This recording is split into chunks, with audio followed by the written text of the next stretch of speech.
Assalamualaikum warahmatullahi wabarakatuh. Waalaikumsalam warahmatullahi wabarakatuh. Selamat siang anak-anak. Ya. Bagaimana kabar kalian hari ini? Alhamdulillah luar biasa, tetap semangat. Allahu Akbar. Alhamdulillah. Pada materi kali ini kita akan membahas tentang sholat dan bagaimana praktek sholat itu. Sebelum kita memasuki ke praktek sholat atau materinya, siapa hari ini yang tidak masuk kelas atau tidak hadir ke sekolah? Hadir semua. Alhamdulillah. Jadi hari ini kita lengkaplah. Jadi sholat sama dengan pembahasan yang di sini. Sholat itu adalah ucapan dan perbuatan yang ditentukan yang dibuka dengan takbiratul ihram. Apa itu takbiratul ihram? Ada yang tahu angkat tangan? Takbiratul ihram apa sih takbiratul ihram? Kita kan salat tuh 5 waktu. Harus tahu dong apa itu takbiratul ihram. Apa nih sifat takbiratul ihram? Apa takbiratul ihram apa? Mengangkat tangan sebelum salat. Bagaimana caranya? Allahu Akbar. Itu takbiratul ihram. Kenapa dinamakan takbiratul ihram? Karena setelah takbir itu kita diharamkan mengerjakan sesuatu yang di dalam salat, baik makan, berucap-ucap atau berkata-kata. Makan sama. Kemudian ditutup dengan salam. Bagaimana salamnya? Assalamualaikum. Bapak, apakah begitu salamnya? Jadi assalamualaikum warahmatullah. Itu yang wajibnya yang ke kanan, sunnahnya ke kiri. Jadi seandainya sampean kepepet untuk buang hajat, maka cukup assalamualaikum warahmatullah. Sudah lari ke WC.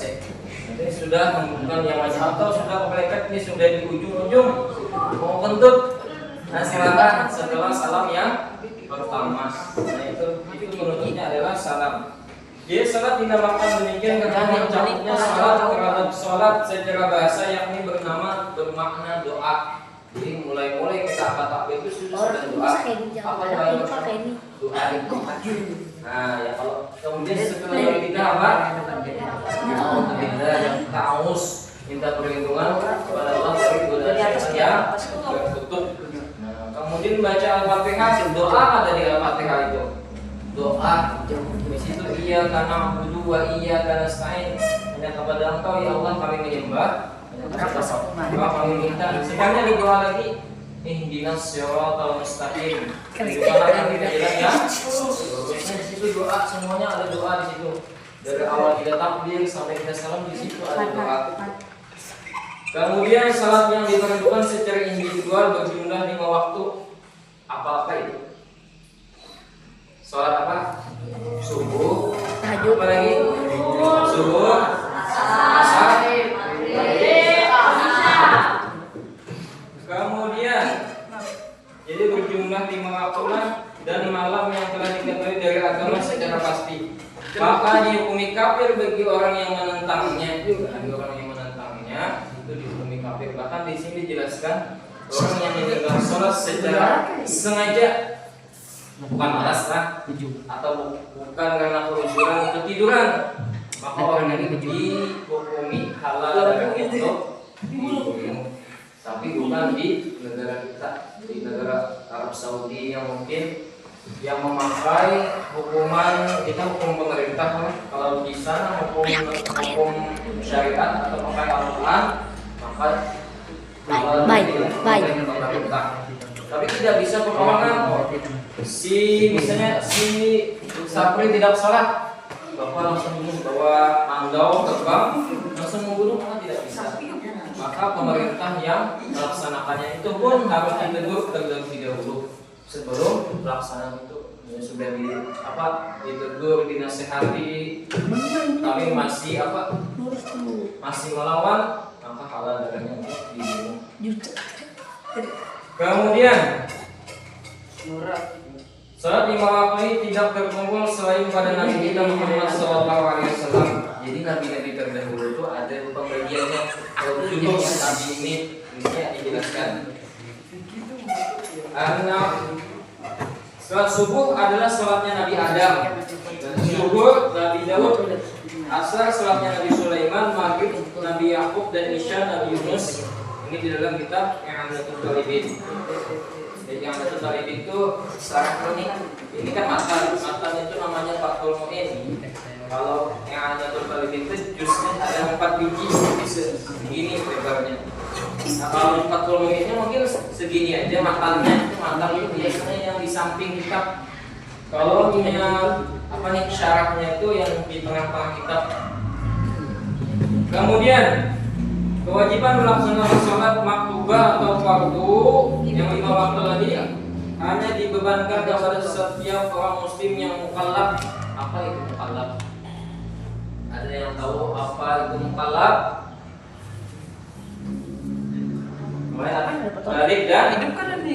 Balik dan berakal itu mukallaf. Apakah kita termasuk orang yang sudah mukallaf? Masuk pada? Masuk. Kita sudah balik kan? Belum Pak. Berarti balik Pak belum diwajibkan untuk sholat, tapi untuk membiasakan supaya kedepannya menjadi suatu kebiasaan. Jadi sholat itu memanggil. Bilanya sudah terbiasa, ini akan memanggil kita. Kemudian muslim yang telah balik dan bahkan baik laki-laki maupun yang lainnya dan orang suci dari suci haid dan nifas. Ini nifas adalah darah yang keluar setelah melahirkan yang masanya itu sekitar 60 hari lah. Kemudian lagi, maka ritual ibadah sholat itu tidak diwajibkan bagi orang kafir asli. Kafir asli itu artinya orang muslim, maka tidak dianjurkan. Kalau dia mau sholat, maka tidak sah sholatnya kecuali mau membaca 2 kalimat syahadat terlebih dahulu. Kemudian anak kecil kan wajib sembahyang juga. Yang mana anak kecil dari kita? Nah, ini anak kecil. Ya, anak kecil. Kenapa disebut anak kecil? Bukan tubuhnya kecil, tapi dia belum balik. Nah, belum balik, tapi sudah berakal lah. Berarti dinamakan apa? Mumayyiz. Nah, ini mumayyiz sudah anaknya. Bocah ini. Nah, itu. Tapi belum balik. Kemudian orang gila. Jadi orang gila itu pada wajib untuk sholat. Atau epilepsi, atau bisa disebut dengan kalau ada salah gila babi. Nah, gila babi itu gila yang kadang-kadang gila, kadang-kadang normal. Ada yang gila salasan. Kemudian dan orang mabuk yang tidak ceroboh, kalau pada wajib sholat biasanya dalam keadaan mabuk. Kemudian karena tidak ada tanggungan bagi mereka dan juga tidak wajib seorang wanita yang haid dan nifas, sebab tidak sah sholat dari mereka berdua. Jadi kayak apapun kita yang haid ataupun nifas dari mau sholat, maka tidak sah sholatnya, bahkan diharamkan bagi wanita yang haid. Ini siapa yang haid hari ini? Ada aman. Kemudian jadi tidak ada kewajiban mengganti sholat yang ditinggalkan atas mereka berdua. Namun sholat hukumnya wajib bagi orang murtad. Orang ini murtad keluar dari agama Islam setahun, maka wajib baginya mengqadha setahunan penuh untuk sholat yang ditinggalkannya.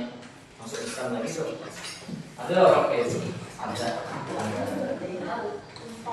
Kemudian dan orang yang ceroboh dalam hilangnya akal sebab mabuk, jadi wajib juga mengqadha sholat. Kemudian seorang muslim mukallaf yang suci dibunuh. Nah, ini ada pembahasannya. Dengan memenggal kepalanya sebagai hukuman ketika dia mengeluarkan waktu sholat yang telah diwajibkan. Seperti seperti halnya meninggalkan rukun-rukun dan syarat sholat yang tidak diperselisihkan oleh para ulama. Misalnya ada yang mengatakan bahwa Al-Fatihah itu bukan rukun sholat. Nah, sebagian itu berpendapat. Kemudian secara sengaja bukan karena malas itu sengaja lah. Kemudian jika ia merasa malasnya disertai dengan keyakinan terhadap kewajibannya, ini ada kategorinya pula. Malas, lawannya mengatakan bahwa sholat itu tidak wajib. Nah, maka orang ini halal darahnya untuk dibunuh. Kalau dia tidak bertaubat setelah disuruh, jadi disuruh dulu, bukan sekedar penggal dia, kena out. Kemudian itu pendapat yang menghukumi sunnah menurut orang yang meninggalkan sholat untuk taubat, maka tidak wajib mengganti rugi bagi orang yang membunuhnya sebelum dia taubat, namun hukumnya berdosa. Jadi kita ditabuh dulu nih, dinasihati, kita langsung memenggal berdosa kita. Jadi kita nasihati dulu.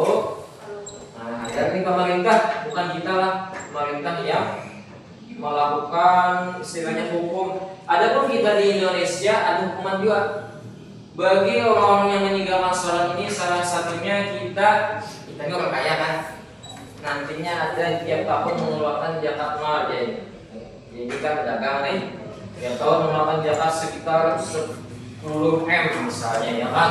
Nah, 10M, maka 10M ini akan dibagikan kepada 8 orang yang berhak. Salah satunya fakir miskin, ibu sabir kan, macam-macam ada sebagiannya. Maka orang yang meninggalkan sholat itu ada wajib. Kita tidak boleh menyerahkan kepada orang yang meninggalkan sholat meskipun dia miskin atau fakir miskin. Nah, gitu. Misal ya kan, orang fakir miskin, maaf. Nah, misal, tapi dia meninggalkan sholat dengan sengaja, itu ada wajib kita untuk membayar zakat pada haknya. Tapi karena dia tidak sholat, sama zakat fitrah kayak juga.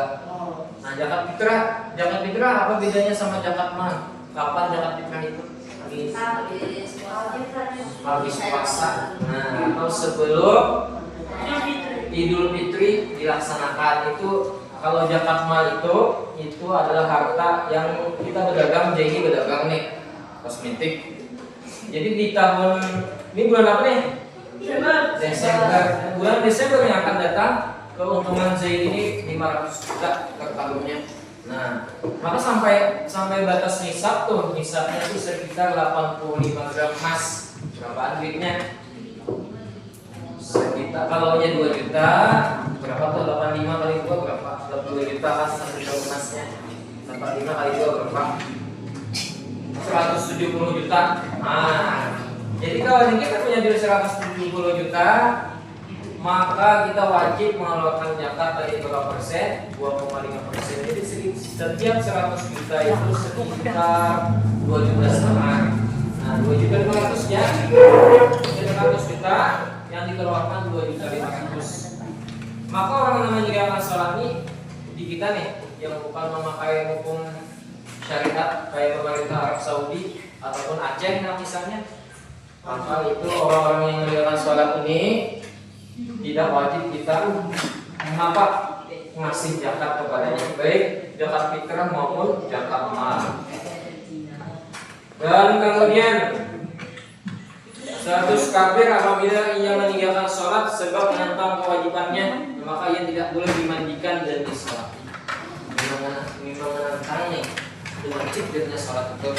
Baik aja kita kan bukan malas biasanya, sholat subuhnya malas, kesiangan. Tapi ada pun bagi kita yang kesiangan itu, usahakan untuk menqadah secepat mungkin kan.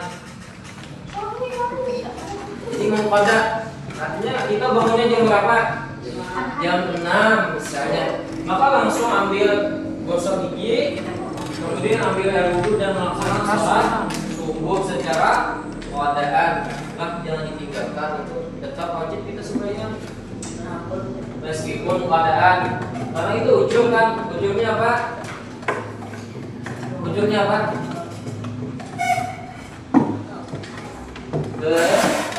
ketiduran. Nah, ketiduran itu salah satu ujung sholat. Kita pulangnya jam 13.40, maka habis itu tidurlah. Kemudian bangunnya jam setengah 6 sore, yaitu termasuk ujung sholat juga. Maka setelah bangun langsung melaksanakan sholat asar. Maka disunahkan juga bagi orang ini mendahulukan qadaat sholat asar tadi itu ketimbang sholat maghrib berjamaah. Misalnya jadi ini terbiasa sholat berjamaah di masjid, tapi dia punya qadaat sholat asar, maka dia disunahkan untuk mendahulukan sholat asar. Nah, kemudian bersegera melaksanakan sholat yang ditinggalkan oleh orang yang telah disebutkan hukumnya adalah wajib. Dan kita yang ketinggalan itu maka wajib. Nah, artinya papan itu seandainya diletakkan papan di sini, ini nggak bisa. Ini rata, bukan begini. Bukan begini.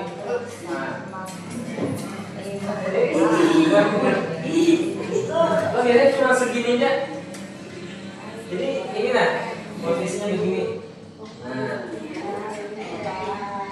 ini posisi yang bagus.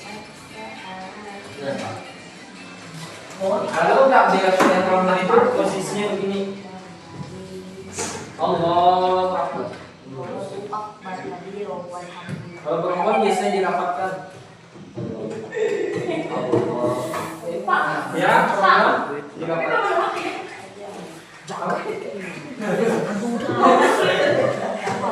Adalah bagaimana? Nah itu mas. Nah, makanya sebelum kita memulai sholat baca Allahu Akbar Innas dulu. Allahu Akbar. Allah. Memang orang tua bapak dulu begitu. Allah.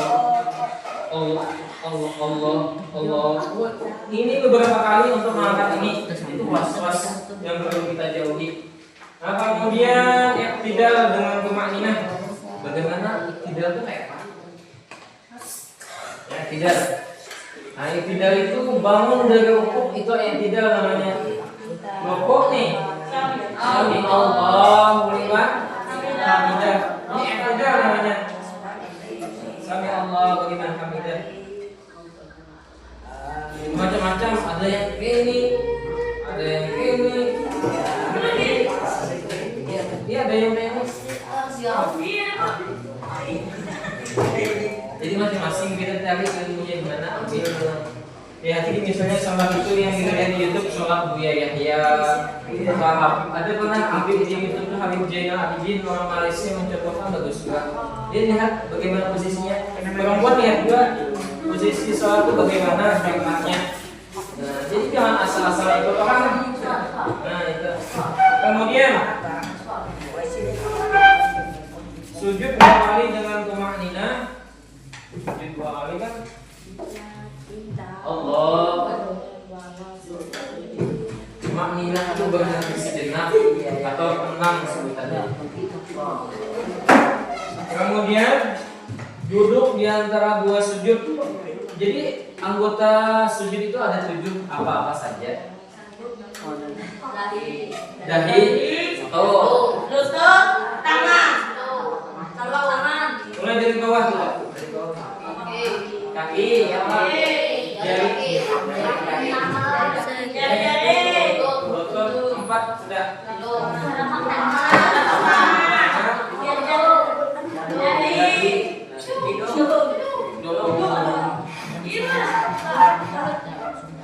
Tawarruk kan, benar kata Isfadar itu kalau nya duduk antara dua sujud namanya iftirash.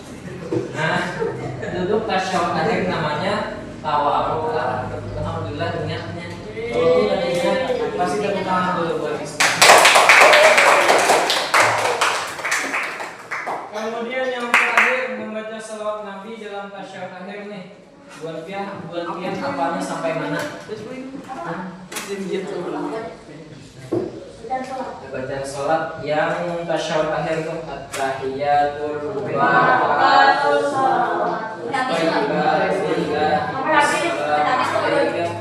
sampai habisnya sampai mana? Hamidul Majid. Kemudian yang ke-10 membaca salawat Nabi dalam tasyahud akhir yaitu salawat Ibrahim sampai innaka Hamidum Majid. Dan yang terakhir yaitu mengucapkan salam assalamualaikum warahmatullahi. Jadi laki mengucapkan salam itu assalamualaikum warahmatullahi, muhanya masih nih ke depan. Assalamualaikum warahmatullahi. Assalamualaikum warahmatullahi. Jadi bukan ke samping. Assalamualaikum warahmatullahi. Assalamualaikum warahmatullahi. Jadi bukan orang yang di samping kita beri salam, bukan, tapi ke depan. Habis itu apa? Jadi salamnya, ini kan tahiyat nih. Assalamualaikum warahmatullahi. Selesai warahmatullah, baru tengok. Assalamualaikum warahmatullahi. Baru tengok ke kiri. Itu kena mengikuti. Assalamualaikum warahmatullahi. Jadi bukan begitu. Bapak awalnya begitu tentang pembodohan. Jadi selesai masalah pembahasan sholat, maka kita akan menunjukkan prakteknya.